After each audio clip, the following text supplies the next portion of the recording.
لبنان کا سب سے مالدار آدمی ایمل البستانی تھا۔ اس نے اپنے لیے ایک خوبصورت علاقے میں جو کہ بیروت کے ساحل پر تھا قبر بنوائی کہ مرنے کے بعد مجھے اس قبر میں دفن کیا جائے۔ اس کے پاس اپنا ذاتی جہاز تھا اور جب دھماکہ ہوا تو وہ جہاز سمیت سمندر میں ڈوب گیا۔ لاکھوں ڈالر خرچ کرنے کے بعد اس کے جہاز کا پتہ تو چل گیا لیکن لاش نہیں ملی جسے اس قبر میں دفن کیا جائے جو اس نے اپنے لیے بنوائی تھی۔ برطانیہ کا ایک بہت زیادہ مالدار آدمی ایک یہودی روت تشلر تھا۔ وہ اتنا دولت مند تھا کہ کبھی کبھی حکومت اس سے قرض لیتی تھی۔ اس نے اپنے عظیم الشان محل میں ایک کمرہ اپنی دولت رکھنے کے لیے مختص کیا تھا جو کہ ہر وقت سیم و زر سے بھرا رہتا تھا۔ ایک دفعہ وہ اس کمرے میں داخل ہوا اور غلطی سے دروازہ بند ہو گیا۔ دروازہ صرف باہر سے کھل سکتا تھا، اندر سے نہیں۔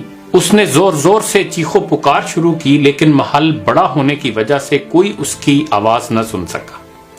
اس کی عادت تھی کہ وہ کبھی کبھی بغیر کسی کو بتائے کئی ہفتے گھر سے غائب رہتا تھا۔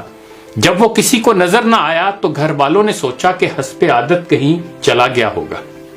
وہ برابر چیختا رہا یہاں تک کہ اسے سخت بھوک اور پیاس لگی۔ اس نے اپنی انگلی کو زخمی کیا اور کمرے کی دیوار پر لکھا، دنیا کا سب سے مالدار آدمی بھوک اور پیاس سے مر رہا ہے۔ اس کی لاش کئی ہفتے بعد دریافت ہوئی۔ یہ پیغام ہے ان لوگوں کے لیے جو سمجھتے ہیں کہ مال و دولت ہی ہر مشکل کا حل ہے اور دنیا کی ہر ضرورت اس سے پوری کی جا سکتی ہے۔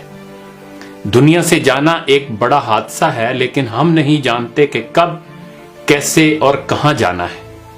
انسان سفر پر جاتا ہے اور پھر واپس آتا ہے، گھر سے باہر جاتا ہے اور پھر لوٹ آتا ہے، لیکن جب دم نکل جائے تو پھر کوئی لوٹ نہیں سکتا۔ مبارکباد کے قابل ہیں وہ لوگ جو کسی پر ظلم نہیں کرتے، نہ کسی سے نفرت کرتے ہیں، نہ کسی کا دل توڑتے ہیں اور نہ اپنے آپ کو کسی سے برتر سمجھتے ہیں، اس لیے کہ سب کو جانا ہے۔ ایک آدمی ٹیکسی میں بیٹھا تو دیکھا کہ ڈرائیور قرآن سن رہا ہے۔ اس نے پوچھا، کیا کوئی آدمی مر گیا ہے؟ اس ٹیکسی ڈرائیور نے جواب میں کہا کہ ہاں، ہمارے دل مر چکے ہیں۔ قیدی اس لیے قرآن مانگتا ہے کہ قید تنہائی میں اس کا ساتھی بنے۔ مریض ہسپتال میں اس لیے قرآن مانگتا ہے تاکہ اللہ اس کے مرض کو دور کرے، اور مردہ قبر میں تمنا کرے گا کاش میں قرآن پڑھتا تو آج قرآن قبر میں میرا غم خوار ہوتا۔ آج نہ ہم قیدی ہیں، نہ مریض ہیں اور نہ مرے ہوئے ہیں کہ قبر میں قرآن کی تمنا کریں۔ قرآن آج ہمارے ہاتھوں میں ہے، آنکھوں کے سامنے ہے، تو کیا ہمیں اس بات کا انتظار ہے کہ ہم ان مصیبتوں میں سے کسی ایک مصیبت میں گرفتار ہو جائیں اور پھر قرآن کو طلب کریں؟ ابھی وقت ہے۔